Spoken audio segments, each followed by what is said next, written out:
because I called the doctor, UFC doctor, and they told me, Igor, what's happening with you? And then I was afraid about to tell them, and then they cut me off the fight card. And for me, it was a dream to fight here in England, because I know all the history, the box thing, and then I just sent the email back. I made them the answer like, oh no, I have nothing, sorry, it was a mistake. I went to Switzerland, I did the MRI, and they saw a fracture right on this bone. And my doctor said, don't fight, and then we got another doctor. He allowed me to fight, and I won, man. Does that make the win even more special for you? That you for me, you know, I'll tell you one more thing. When I told UFC, hey, please change my ticket, because I need to go to Switzerland just to get used to the time and this, but I was kind of lying. And they say, Igor, sorry, can't change your ticket. And then I bought the ticket by myself. I spent like $2,000 to get the ticket and to come back, because I had to fight here because England's a great country, and I had to make this for my history, for my 3 kids, and they didn't know, man. I'm a warrior. I told my manager, Igor, don't fight. I said, man, I'm a gladiator. He said, Igor, but now the gladiators, you guys got doctors, and say, man, now for me it's like before. My spirit is like from the old guys. When we spoke earlier on in the week, you said that you felt like Rocky and Rocky 4 yeah. going into enemy territory. Yeah. What did you make of the crowd tonight? You know what? When I saw them like booing me, I was like so happy. Like, oh man, I'm Sylvester Stallone right now, and I feel like Rocky Balboa. And my Adrian, she's in the other side, so I could not call her like Adrian. But I felt good, man. Good. Did any of his leg attacks? Ah. Man, I just got like, I think 40 days suspension. Both got my knees, but I'll never give up, man. I'll be there. I could feel like my knees like twisting, but I'll never tap there, man. Never. What was going through your mind during that flurry in the 3rd round? The 3rd round, in the end, when we start punching each other, yeah. I was like, please stop, motherfucker. Oh, I have to keep pushing you here. I was waiting for him to stop, and then he didn't stop me. I kept punching. I'm proud to do it. So I say, we'll see who will be the last one to punch. You had a few triangle attempts that you couldn't pull off. Does that just show what a tough opponent Danny Mitchell was? Yeah, Danny Mitchell is a tough opponent. I always have a lot of respect for my fighters, for my opponents. He's a tough dude. The triangle was pretty tight, but the thing for me, I closed the triangle better for the other side. So he got not lucky, but it was good because I closed for this side and that side. My knee, I trained jiu-jitsu like 19 years now. So I can twist my knee very well because my knee is already fucked up.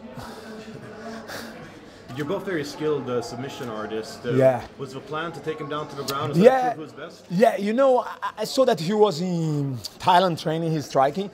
I think it's hard to find somebody to fight jiu-jitsu with me on the ground. But Danny Mitchell was a brave dude. You know, he could keep the fight on the ground. I could pass his guard mount a few times, but he's a tough dude. I wish all the best luck for him in the future, but not now. This is your 2nd win in the UFC now, back-to-back. So how does that feel? You know, you had your debut, you got that out of the way. Now you've just fought in the O2 Arena in England. How does that feel? You know what? I have like 6 losses in my life. When I got here in Europe, like in 2005, I had a time that I didn't have place to sleep. I have to sleep somewhere like cold, and I didn't have food to eat. At that time, the fucking promoters used to send me like email like 2 days before the fight, hey, come and fight. And then I was accepting because I needed money to eat, and that's it.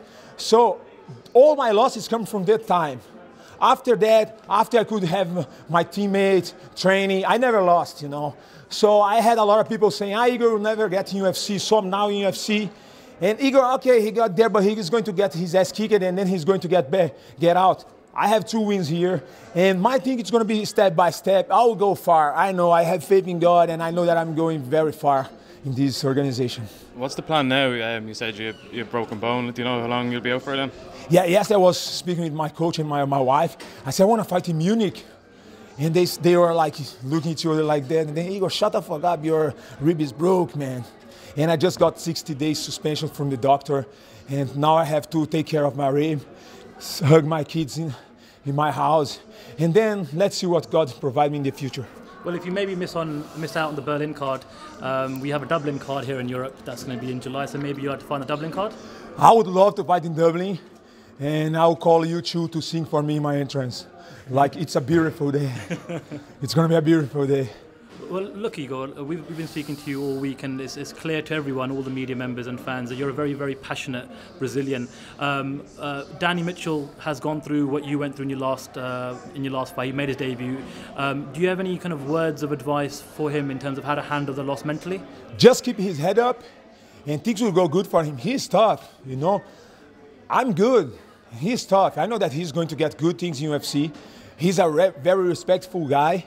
You know, and yeah, I respect him all the time, and I wish the best for that guy. And I know that he's going to do great in UFC. And you guys from England, you can be proud of him.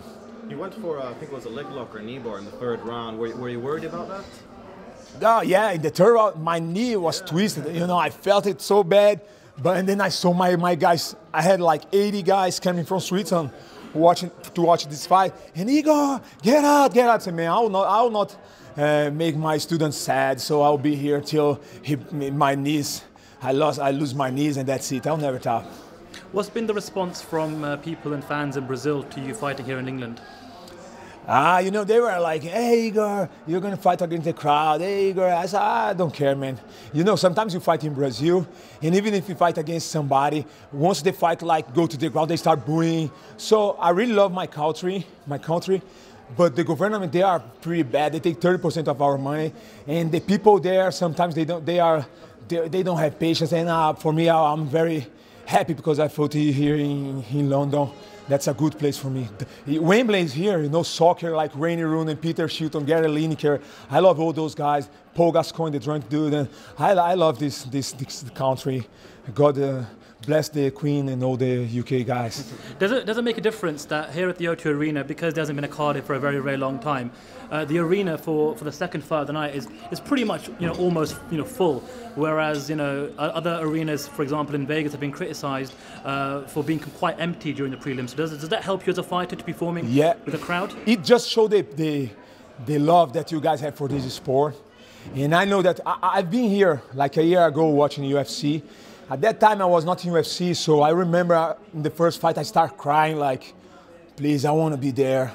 And today I'm here, man. So what can I say? Just thanks to God. Like a year ago, I was crying like, oh, man, my dream is to fight here. That's why I came all the way Brazil to Europe. That's why I passed through all the hard times, just to be here fighting. And I fought in Brazil, now in England. So my history is being made. I'm making good with my history, you know, and I know that I'll go very far.